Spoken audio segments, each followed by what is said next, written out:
Welcome back, everybody. Derrick Soo, your East Oakland advocate. Welcome to video number 680. It is a milestone for my journey through homelessness. And I started this back in 2017 as a documentary on homelessness. And it's been quite a journey. Not only did I show the peaks and valleys of being homeless and living on homelessness, but it was a genuine and real life journey and documentary on homelessness.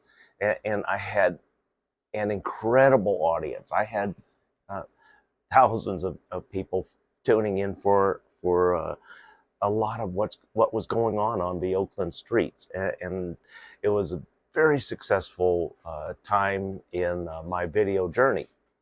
And then we started doing things to help the homeless and showing how solar could be a very beneficial tool for the homeless. Also, the importance of showers, porta potties, hygiene, and also food, medical services. So it was a great documentary. And then we moved from just surviving in homelessness to a journey that many thought is impossible.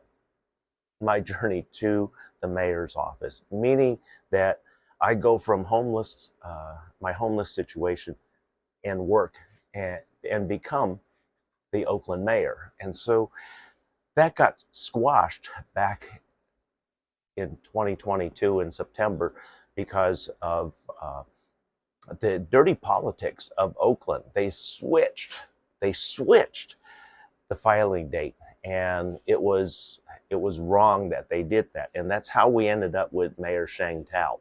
And even she shouldn't have been on the ballot because she officially did not make the ballot deadline of 5 o'clock. And this was a shock to everybody. So it wasn't just the leading candidates, it was everybody and myself.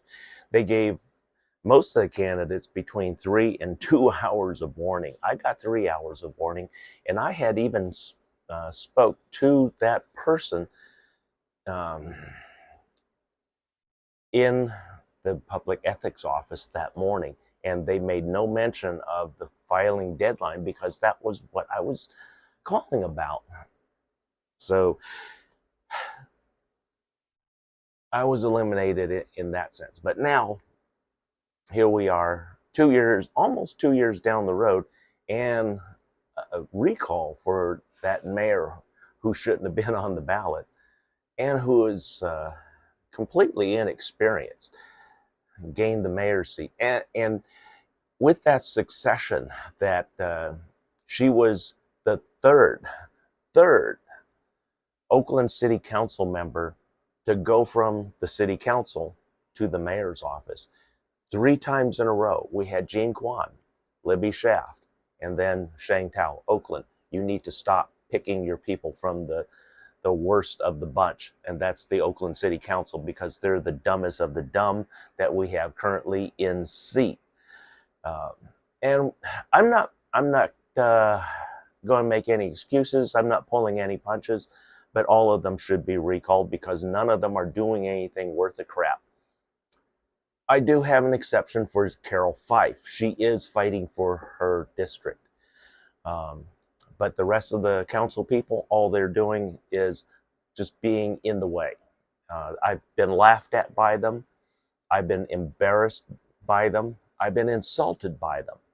And all the while, I was trying to help them to implement programs that would benefit the city, alleviate some of the suffering of the homeless, alleviate the crime that is running rampant throughout Oakland, and many other issues. And Oakland took 2 of my ideas and screwed them all to hell. So that's why I'm not letting my 3rd project go to the city of Oakland. Oakland, you want that project? you have to put me in the mayor's office, because I'm not letting these clowns in the mayor's office or the city council screw up a third program that will alleviate suffering here in the city of Oakland. But the documentary, 680 videos. One of the things that I can say is that I think back of all the filming and the people that I met along the way who assisted me with a lot of the videos, and many of the people that you'll see throughout the videos are no longer living, are no longer with us. Some are, but many aren't. The most recent was Jerry Haas. She's the Caucasian lady with the dogs and the white hair. She was the most recent casualty. Also, another one that's come to my attention is Audrey. Audrey, she was a Native American. She was a handful. That's what I can say about her. But we did get her into housing, and she would come back to the neighborhood here and visit and say hi, and we would catch up on what's happening with her, and so. But I haven't seen her in quite some time. So, and she was one of the people in my video, and also one of the subjects early back in 2020. Where we did a GoFundMe to help raise money so that we could get her a shelter, a tent of her own, because she didn't have anything. And she was that lady that refused to actually come to and live in our camp. And my concern for her was that she lived all alone in a corner, and she ended up being brutally beaten and raped.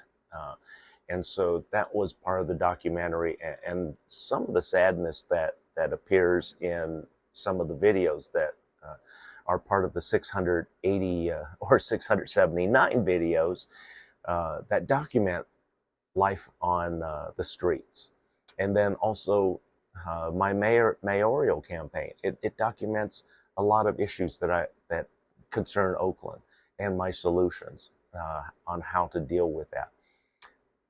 Also, you saw where I gained my $7 million with the drug bust here in Oakland. It's all documented. We see the actual bust. It's the only video of the actual marijuana cannabis bust by Alameda County Sheriff's Department. Only one. No media. Nobody else has it. It's only on my channel. So a lot of special things. And one of the things I can say is that my professional documentary crew, who's been documenting my journey from homelessness to the Oakland mayor's office, this has been a 5-year journey with them. And it's been a pleasure working with them. And last weekend culminated the documentary with featuring my family, the Liu Hing generations. So it was a good way to end the series, the documentary series. And then also we did an in-depth interview last week, and it literally brought tears to my eyes, some of the questions as to how complicated I am. And that's what the film is about. I'm a very complicated person, and they said that. And we're trying to decode that and find out what makes you tick. And so when that documentary comes out, you're going to see what actually makes me tick and what brought me to tears. Thanks for joining me today. We'll be right back.